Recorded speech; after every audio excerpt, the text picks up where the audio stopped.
Welcome to my channel Edu Planet Academy. आज का हमारा टॉपिक है present perfect continuous tense. Present perfect continuous tense की पहचान होती है जिन हिंदी वाक्यों के अंत में क्रिया शब्द के बाद रहा है, रही है, रहे हैं, रही हूँ आदि शब्द आते हैं तथा वाक्य में समय की अवधि दी जाए, वहाँ प्रेजेंट परफेक्ट कॉन्टिन्यूअस टेंस होता है। जैसे वह 2 साल से इस शहर में रह रहा है।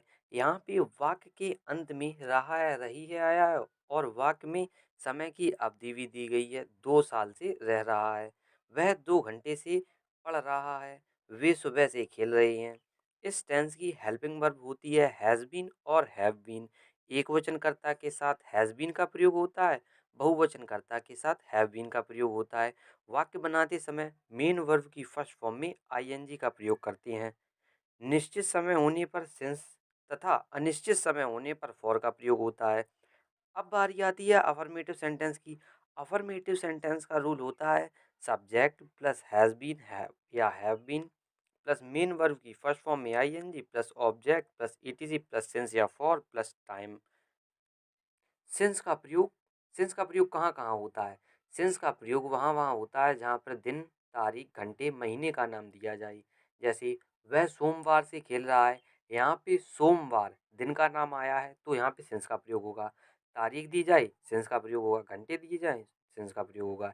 यदि वर्ष का नाम दिया जाए तो सिंस का प्रयोग होगा। यदि दिन के किसी प्रहर का नाम दिया जाए, जैसे सुबह से, शाम से, दोपहर से, दिन का प्रहर हो गया। यदि पिछला कोई समय दिया जाए या जन्म से दिया जाए, जैसे पिछला कोई समय, वह पिछले 2 साल से यहाँ रह रहा है, पिछला समय हो गया। फॉर का प्रयोग कहाँ होता है? यदि वर्ष, महीने, मिनट, घंटे, सप्ताह, सेकंड की संख्या दी जाए। अब संख्या दी जाए तो फॉर का प्रयोग होता है और सिंस का प्रयोग हमने बता ही दिया है। एग्जाम्पल देखते हैं कुछ। वह सुबह से निबंध लिख रहा है, यहाँ पे हमारा कर्ता वह है तो एक वचन है जो कि हमारी हेल्पिंग वर्ब आएगी हैज़ बीन। हमारा सेंटेंस बनेगा he has been writing the essay since morning.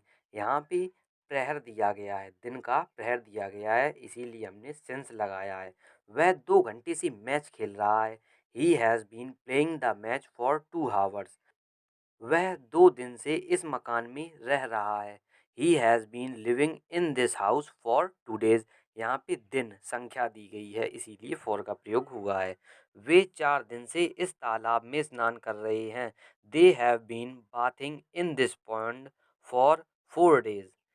तो अब बारी आती है नेगेटिव सेंटेंस की, नकारात्मक वाक्य। इनका रूल होता है सब्जेक्ट प्लस हैज़ या have plus not plus been plus verb की फर्स्ट फॉर्म में ING plus object plus ETC plus since या फॉर प्लस टाइम।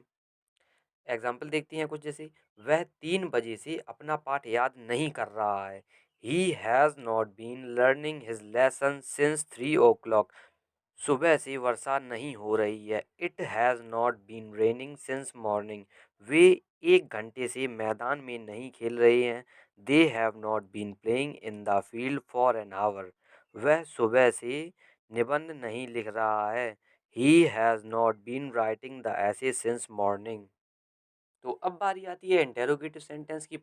इसका रूल होता है has have plus subject plus not plus been plus verb की first form में ING plus object plus ETC plus since या for plus time plus question mark. इस rule का प्रयोग उन सेंटेंस में होगा जिनमें प्रश्नवाचक शब्द वाक्य के पहले आता है। अगर वाक्य में प्रश्नवाचक सबसे पहले आए तो एक बात समझ जानी है कि उसमें हेल्पिंग वर्ब सबसे पहले लगेगी, और अगर प्रश्नवाचक शब्द वाक्य के बीच में आता है तो उस प्रश्नवाचक शब्द की अंग्रेजी सबसे पहले लिखती हैं। तो हमारा सेंटेंस है, क्या तुम 4 बजे से मैच खेल रहे हो? Have you been playing the match since 4 o'clock? क्या 1 घंटे से वर्षा हो रही है? Has it been raining for an hour? क्या खिलाड़ी दोपहर से मैच नहीं खेल रहे हैं? Have the players not been playing the match since noon? दोपहर की नून, आफ्टरनून भी लिख सकती हैं। क्या चिड़ियाँ 1 घंटे से नहीं चहचहा रही हैं? Has the bird not been chirping for an hour? तो अब बारी आती है डबल इंटेरोगेटिव सेंटेंस की। डबल इंटेरोगेटिव सेंटेंस आप कह सकते हैं जिन वाक्यों के बीच में कोई प्रश्नवाचक शब्द आए। इनका रूल होता है question word plus has have plus subject plus not plus been plus main verb की फर्स्ट फॉर्म में ING plus object plus ETC plus since या फॉर प्लस टाइम। कुछ एग्जाम्पल देखते हैं। वह कल से बाजार क्यों नहीं जा रहा है। यहाँ पे क्यों वाक्य के बीच में आया है, मैंने अभी बताया था जब कोई प्रश्नवाचक शब्द वाक्य के बीच में आता है तो उसकी अंग्रेजी सबसे पहले लिखती है। Why has he not been going to market since yesterday. वह इस नगर में कब से रह रहा है। Since when has he been living in this city. वह इस कक्षा में कितने दिनों से पढ़ रहा है। For how many days has he been reading in this class. वह 4 दिन से कहाँ जा रहा है। Where has he been going for 4 days. तो हमारा present perfect continuous tense complete हो चुका है। मैं उम्मीद करता हूँ कि आपको ये टेंस अच्छे से समझ में आया होगा। अगर वीडियो पसंद आई हो तो लाइक कीजिए और चैनल को सब्सक्राइब कीजिए। मिलते हैं नेक्स्ट वीडियो में।